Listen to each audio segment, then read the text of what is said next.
검찰이 선거법에 이어 위증교사에서까지 상당히 강한 형을 구형하면서 이재명 대표의 사법 리스크 더 커지게 됐습니다.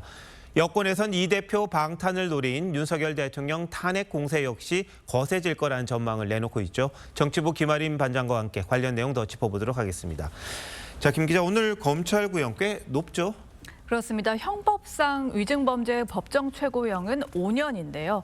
다만 대법원 양형 기준을 보면 위증의 경우 기본이 6개월에서 1년 6개월인데 위증을 교사한 경우는 형을 가중하도록 돼 있습니다. 자, 그럼 위증한 것보다 오히려 그걸 하라고 시킨 게 더 무겁다는 거네요, 죄가? 네, 맞습니다. 그럴 경우엔 형을 가중할 수 있습니다.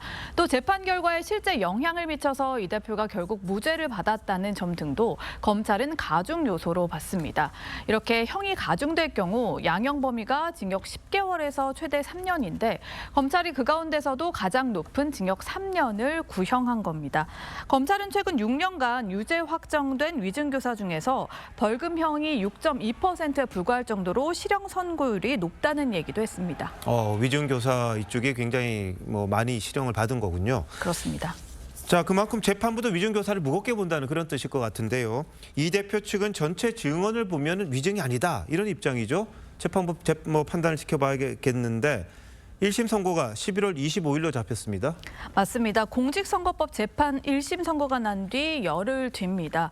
민주당은 1심 선고가 어떻게 나오든 이 대표 리더십엔 타격이 없을 거라고 보고 있습니다. 오히려 그것보다는 대법원 판단이 언제 내려질지에 더 주목하는 분위기입니다. 선거법 위반 사건에서 벌금 100만 원 이상, 위증교사 사건에서 금고 이상의 형이 확정되면 대선에 출마할 수 없기 때문입니다. 최근 당 안팎에서 공공연히 윤 대통령 탄핵을 언급하는 것도 이와 무관치 않다는 게 여권의 시각입니다. 오늘 대법원장이 빨리 해라, 선거법은 그렇게 이야기를 했는데 그게 영향을 미칠지 한번 지켜봐야겠군요. 자, 그러니까 야권에서는 대법원 판단 나오기 전에 일단 대선 치르자, 이런 기조로 봐야 되나요? 예, 현재 장외 집회를 주도하는 단체는 윤석열 정권퇴진운동본부 박서군 공동대표 등 8년 전 박근혜 전 대통령 퇴진운동을 주도했던 단체들이 대부분입니다. 민주당은 개별 의원들의 참석은 막지 않지만 당 차원에서 퇴진운동에 개입하고 있는 건 아니라는 입장입니다. 하지만 이 대표의 1심 선고가 나오는 11월을 기점으로 분위기가 달라질 수 있다는 전망도 있습니다. 앞서 장외 집회에 나선 단체들은 오는 11월까지는 노동계와 농민단체가 앞장서 집회에 나서겠다고 했는데 이 대표의 1심을 전후해서 집회 참여 범위가 확대될 수 있다는 겁니다.